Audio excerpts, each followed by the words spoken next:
perlu kami tegaskan atau klarifikasikan dulu di sini bahwasanya yang dimaksud IMF dalam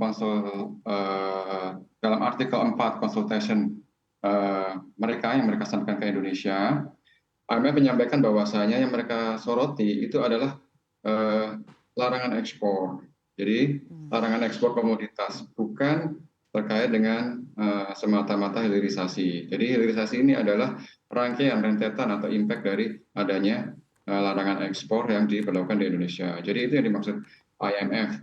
Dan IMF betul sekali merekomendasikan agar ya, hilirisasi ini berhenti di nikel, larangan ekspor ini berhenti di nikel, tidak merambat atau diperluas ke komoditas lainnya.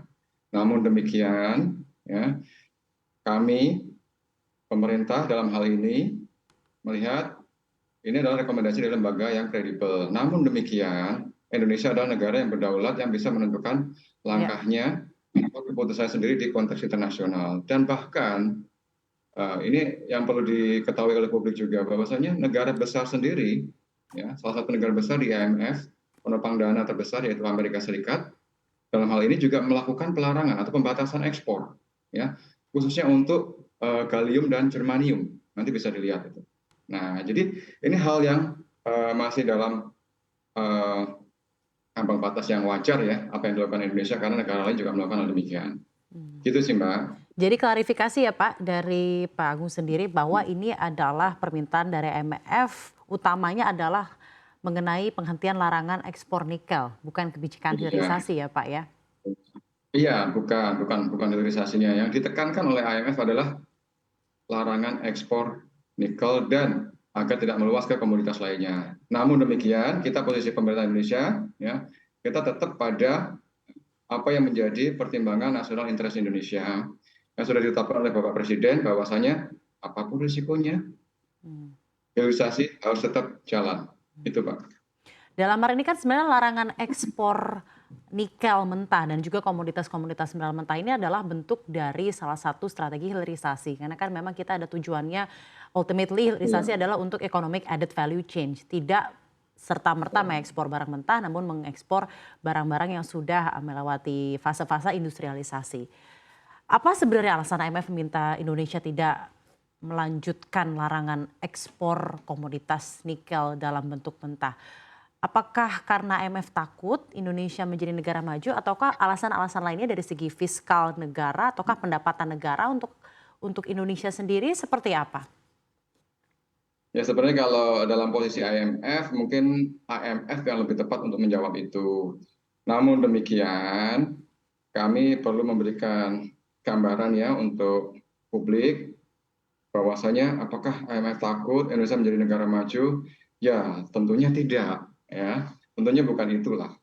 Karena salah satu tujuan IMF pun kalau kita lihat positifnya, IMF selama ini berusaha untuk memberikan bantuan dana kepada negara-negara yang sedang mengalami kesulitan pendanaan, pembiayaan, ya, kesulitan keuangan negara dan sebagainya. Ya.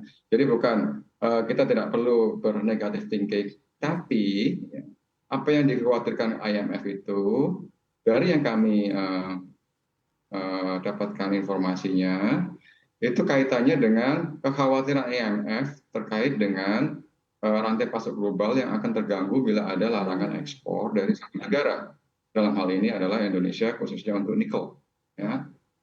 Namun di sini kami juga perlu sampaikan sebagai respon terhadap kekhawatiran IMF bahwasanya produk dari nikel yang dimaksud ya mungkin biji memang sudah dilarang.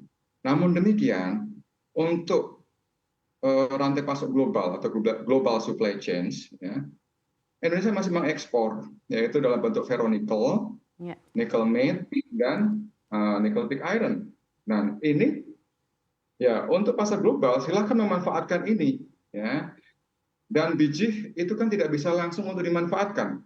Apakah biji bisa langsung dipakai untuk membuat stainless steel? Tidak bisa. Tentunya harus melalui fase smelter dulu yang menjadi nickel pig iron, kemudian nickel matte dan ferronikel. Untuk baterai EV juga demikian, bukan bijinya, tapi hasil pengolahan lebih lanjut di smelter. Dan ini yang akan ditawarkan Indonesia karena ini punya nilai tambah yang tinggi Ya. untuk Indonesia. Baik Pak Agung, ke depannya apakah permintaan dari IMF ini akan mengganggu masuknya investasi asing ke Indonesia atau sentimen apa yang sebenarnya timbul dari permintaan IMF di artikel 4 yang akhir Juni kemarin dikemukakan? Kalau untuk investasi berdasarkan data yang masuk ke kami, bahwasanya justru ini dengan adanya Indonesia mendorong hilirisasi, justru investasi yang masuk sangat luar biasa besar, Mbak. Ada 5,5 miliar US dollar, ya, dan sampai 2024 nanti yang sudah komitmen itu nanti akan sampai dengan 7,61 miliar US dollar atau 114 triliun. Jadi kalau untuk investasi kita tidak khawatir ya dengan adanya kebijakan yang sudah ditetapkan oleh pemerintah ini. Ya, kalau sentimen-sentimennya gimana?